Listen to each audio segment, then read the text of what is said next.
This is the most insane planche transformation that you will ever watch. From barely holding a planche to doing it on fingertips and doing full-blown combos in less than 3 months. I'm going to be showing you guys everything, the actual text messages, the workouts I was sending him. Before we jump into Braxton's transformation, I want to give you guys some context on how me and him got in contact with each other. Braxton was part of my Discord community for a few months before he reached out for coaching. If you guys haven't already, make sure to go join my calisthenics community. It will be linked in the description below. We have over 3,000 members and it is active every single day. If you have any questions about calisthenics and want to talk to other advanced athletes like myself, then feel free to join and we'll help you out. Braxton decided to reach out to me on December 1st and fully commit to the coaching. At this point in time, it's important to note that Braxton reached out for coaching because he was struggling to unlock the full planche for months. He didn't know what he was doing wrong, he was making no progress, and he finally wanted to make a change. Before I work with anyone, I asked them to send me videos of their current strength level so I can begin diagnosing what potential bottlenecks we will need to address. After examining the videos that Braxton sent me, I realized that he had 2 big problems. One being his habit of bending his arms in the planche, and 2 being the fact that he would correlate protraction with spinal flexion. It's important to understand that protraction is not having your spine rounded. Having your spine rounded can lead to incorrect activations and potentially injury down the road. For those of you who don't know, protraction simply means pushing your shoulder blades forward or away from each other. A lot of people, when they do protraction, instead of just pushing their shoulder blades forward, they round their spine, and this is wrong. And this is exactly what I saw in Braxton's full planche holds. And that's when we got started. Braxton's first training was done on December 4th, 3 days after his coaching term began. My thought process at this given moment in time is seeing how excited he was to unlocking the full planche. Most of his training for the last 3 to 6 months was just filled with attempts. He thought that the more he would attempt the skill, the more adaptations his body make and the quicker he would progress, following the advice that he heard on social media. This is why I always preach, be careful the information that you're consuming on the internet. Most of these guys have absolutely no clue what they're doing, have never taught anyone else a skill, and think that just because they've learned a skill that they have the right to go ahead and teach others, with no real logical explanation behind the information that they prescribe. And so unfortunately, Braxton fell victim to this. My thought process during this period in his coaching was to focus more on sub-maximal holds that were perfect form, working to fix the 2 bad habits that I previously outlined, being his bent arms and his excessive spinal flexion. By doing a lot of work in straddle and doing banded full planches, we were able to accumulate a lot of volume without generating a lot of fatigue in the process and further emphasizing the proper activations. See, when you continue to train on top of bad habits and bad activations, you're eventually going to reach a plateau and potentially an injury. And so although you might be progressing right now, it's going to come to a halt and it's not going to move from that point on. And that's exactly what happened to Braxton. Braxton managed to go from advanced hook planche to a straddle planche just by doing attempts. However, when it comes to getting more advanced, doing full planches, doing full planche combos, you need to know how to train. You cannot just train following the bullshit that you see on Instagram or YouTube. You have to train with precision and you have to train with a system. And this is exactly what Braxton was missing. And before we dive into more of the workouts I was sending him, it's important to understand that there was no program that I wrote for Braxton. All the workouts that I was giving him was through text messages day by day. This allowed me to have full granular control over his training and thus his progress. And once again, I'm just employing the methodology from my sub-max framework. If you guys haven't already, make sure to go check out that video because all of the training structure and the actual logic behind the programming can be explored in that video. It will be linked in the description below. Now, if we jump forward just a few days later on December 6th, again, prescribing him more banded full planche holds at a very sub-maximal intensity, being extremely strict on having perfect form. On December 11th, I decided to prescribe his first full planche attempt, forcing him to have good form. To no surprise, he was not able to hold the full planche at this moment in time, but what we were able to do with this full planche attempt was blip the throttle and kind of see where we're at in this given moment. And that's the reason why I only prescribed one full planche attempt. My goal wasn't to generate a lot of fatigue or force him into the position. I just wanted to see how much work we still had to do. And so again, working on more regressed variations like the straddle planche and even the advanced tuck planche, because I would rather put his ego away and just focus on the things that we need to do to remove these habits forever. The two previous sessions were more revolved around banded work, which is great, but you don't only want to rely on bands because then your body loses touch of its own body weight. The tendons don't get exposed to the degree of stress that they need to in order to stimulate the necessary strength gains. And also, you guys will see that I'm having Braxton rest for 8 minutes. Most of his training was along the lines of 6 to 8 sets at a sub-maximal intensity with 8 or more minutes of rest. There's two reasons why I utilize long rest times in Braxton's case. One, maximum ATP recovery. And two, having that long buffer between sets makes you think about the next set really hard. You're more present when you do this set because you know that you just waited 8 minutes for this one little set. And why do you think I did that? Because in nearly every single training session, Braxton kept reverting to his bad habits. And so as a coach, it's imperative that I never let a mistake propagate for more than one session. Because if I do, I have just told my student that that is an okay mistake to make. And especially in Braxton's case, these mistakes are the reason he's not progressing. And so that's why I was super adamant about perfect form. Now, this is where the magic happens. We get to December 18th and Braxton sends me this. He got a clean full planche hold in less than 3 weeks of working with me. And this is when I knew that things are about to explode. We'll do a quick little recap and then we'll talk about how I managed to get Braxton 1-1-1, which is basically doing one full planche push-up into one full planche press into a 1 second full planche hold. So when Braxton first came to me, he voiced to me that he was plateauing on the planche for months. He had no clue why. He was trying his best to follow the information online, but could not make the progress that he wanted to.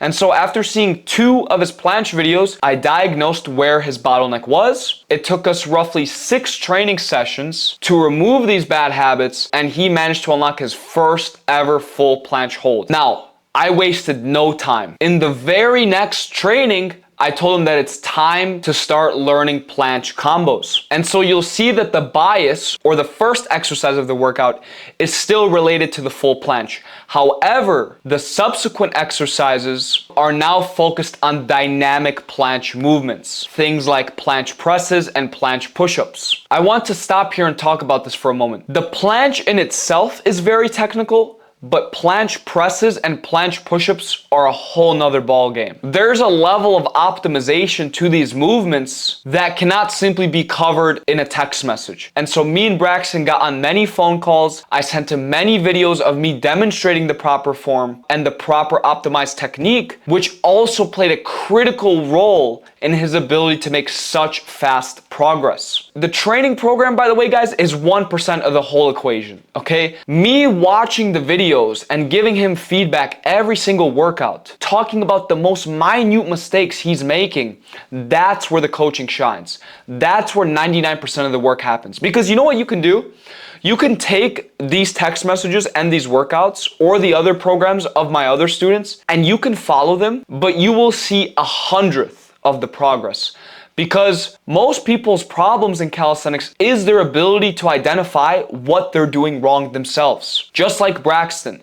You might be watching this video and it might seem obvious to you as a viewer, but understand that you are making the same exact mistakes as Braxton is, and that's why you're struggling to make progress. Because the problems that you cause are invisible to you. But when an experienced third party looks at your footage, it sticks out like a sore thumb. And so understand that you have full context in this situation, right? And so what might seem obvious now is not so obvious to 99.99999% of people. And that's why such few people ever reach such a strong level like Braxton and my other clients. You don't know what you're doing wrong. That's why you're not progressing. You're not progressing because you're missing a training program. You're not progressing because you haven't watched enough YouTube yet. You are not progressing because your attention to detail and the level of expertise that you have on the skills you're trying to learn is simply not enough. And so anyways, back to Braxton's training program, most of the subsequent workouts were focused on exposing him to the planche push-up and the planche press from as many different angles as possible. Doing perfect form banded work, doing all-out max sets with bad form,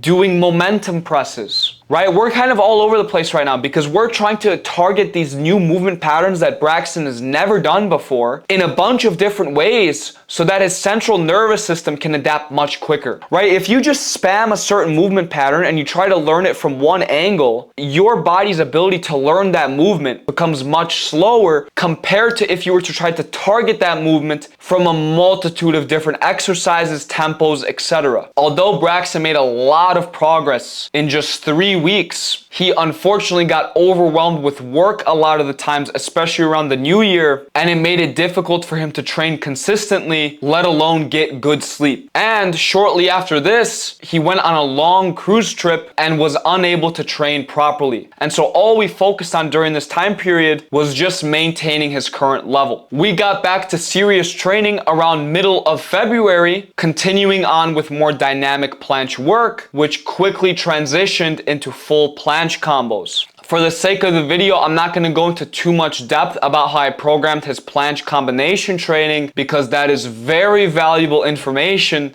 that I am not ready to give away. However, Braxton managed to unlock a 1-1-1 full planche combo in around middle of February, which then took us roughly 2 weeks to clean up when he hit a clean 1-1-1 full planche combo, and I'm giving him feedback each and every single training session, hyper focusing on very key details like transitioning from the planche push-up into the planche press, controlling the negative, elbow trajectory, head trajectory. All of these minute things that you would think are irrelevant will literally make or break your ability to perform these skills. And so up to this point, we've covered how Braxton managed to clean up his full planche. We covered how we got 1-1-1. Now let's talk about the fingertip full planche. So, funny story actually. One day me and Braxton were talking and he mentioned that, hey, it would be really cool if I could do a fingertip full planche. And I kid you not, I told him you could already do it. And he didn't believe me. And I was like, just go and try it. At this point in time, he was working on his ranch that he owns, and so he wasn't home. However, he sent me a video, and his first time ever trying it, he held a fingertip straddle planche, and then 5 minutes later, I said, try full planche, and he ended up holding it. Because guess what, guys? I'm gonna let you in on a little secret. The fingertip full planche is much easier than a normal floor planche for 2 big reasons. One, your arm is elongated. Similar to how a front lever is harder with a false grip because your arm is shorter,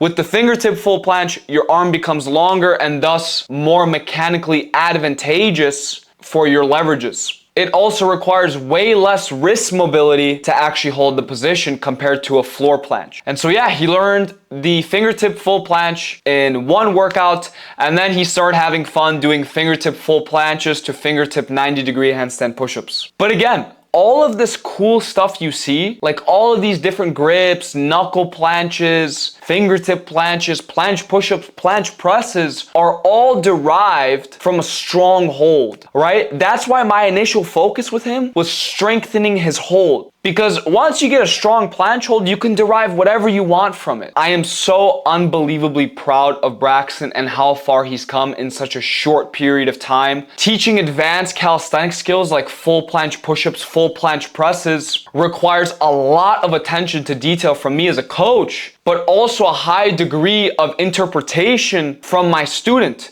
because these concepts we're diving into are things that no one talks about on the internet. And so when I begin talking about these concepts to my clients, sometimes it's hard for them to understand, but it's my job as a teacher to make sure that I can relay this information in a manner that they can digest and actually implement. And so Braxton, if you're watching this, man, I am unbelievably proud of you, man. I cannot wait to see what the future holds. You have so much potential. It's unbelievable. And I don't want to spoil the audience with what me and you are currently working on, but you guys will see in less than 1 year from now, Braxton is going to break the internet. I'm gonna leave it there and you guys will see. But I also want to revisit an old point. The program is 1% of the whole thing. Your attention to detail, your ability to diagnose what you're doing wrong, how you're doing it wrong, and how you can fix it is going to be where 99% of your progress comes from. What I like to tell people is it's not about doing everything right. It's about not doing as many things wrong. That's how progress is made. Because 99% of you watching right now, I guarantee you make over 30 mistakes in each of your trainings that you yourself cannot see because you lack the attention to detail and awareness of how that movement should actually feel like. Usually when we distinguish right from wrong, we have a comparison that we can draw towards. We know that something is cold because we know that something is hot. We can define as something being bright because we know what dark is. It is the same thing in calisthenics. If you do not know the right form or how the right form should feel like, then it's going to become really hard for you to be able to deduce if what you're doing is actually right. And so visually, the exercises you do might look correct, but the activations and the implication of the mental cues that you adopt into your training may be completely wrong and influence the wrong activations entirely. Similar to Braxton, right? His big issue was spinal flexion because visually it looked right. But from an activation standpoint, how the muscles are actually supposed to fire, it was completely wrong. And that's why he was stuck in an indefinite plateau. Guys, all of the insane videos that I've made about all these insane planche transformations, front lever transformations, it's not by luck, and it's not because they're genetically gifted. All of these individuals have struggled for months, if not years. And of course, it's obvious to you as a viewer when you're sitting there watching it because I'm explaining everything to you. But really ask yourself, if you were an expert and this is obvious to you, then you would most likely be progressing. Just from a logical standpoint, you have to admit that that'd be true. But unfortunately, most people have an ego and think that they're always right about everything and never give themselves the room to grow. And I want to make sure I state this. If you do find yourself struggling to progress in calisthenics and you're not confident in your training approach, whether it comes to your programming or your attention to detail or the actual fundamental execution of your movements, then I highly recommend clicking the first link in the description below and filling out an application to work with me and be a part of my team. I am currently working with over 60 individuals, helping them learn elite level calisthenics skills, everything from handstands to full planche combos, full front lever combos. I can teach anyone any skill. And so if you are seriously passionate about calisthenics and you found yourself struggling and you want to get to that next level, then like I mentioned, click the first link in the description below. Make sure to fill it out thoroughly and me and my team will review it and get back to you within 48 hours if we feel that you'd be a good fit for the program. I want to thank you all again so much for watching this video. Stay tuned. Daily vlogs are starting next week. You guys are gonna see a vlog from me every single week on top of these type of videos so that I can continue to educate you guys on how to properly train calisthenics, but also show you guys what I'm working on and kind of the behind the scenes of my life. I have recently graduated college and I'm now doing calisthenics coaching full-time completely. As you guys see, I have a new setup here. Let me know what you guys think of it in the comments below. And yeah, stay tuned guys. A lot of incredible stuff coming. I'm going to be meeting up with athletes all around the world and making loads of content for you guys. I love all of you and I'll see you guys in the next one.